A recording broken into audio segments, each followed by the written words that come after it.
অতিরিক্ত হস্তমৈথুনের কারণে অথবা যৌনবাহিত এসটিডি সেক্সুয়ালি ট্রান্সমিটেড ডিজিজ বা আঘাতজনিত কারণে অন্ডকোষে ভেরিকোসিল হয়, অর্থাৎ অন্ডকোষের বিশেষ করে বাম অন্ডকোষের ভিতরে রগটা ফুলে মোটা হয়ে যায়, মুরগির নাড়ি বুড়ির মতো হয়ে যায় এবং যেটা এপিডিডাইমাল সিস্ট অর্থাৎ অন্ডকোষের উপরের দিকে এক ধরনের গোড়ার মতো সিমের বিসি অথবা মার্বেলের মতো শক্ত যে টিউমারটি হয়ে থাকে এটাকে এপিডিডাইমাল সিস্ট বলে।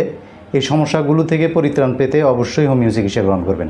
একমাত্র হোমিও চিকিৎসার মাধ্যমে বিনা অপারেশনে বিনা সার্জারিতে আপনার ভেরিকোসিল এবং এপিডিডাইমাল সিস্ট নামক টিউমার নির্মূল হবে ইনশাল্লাহ। তবে অবশ্যই একজন গভর্নমেন্ট রেজিস্টার্ড হোমিওপ্যাথিক ডাক্তারের শরণাপন্ন হয়ে এই রোগটার চিকিৎসা গ্রহণ করবেন।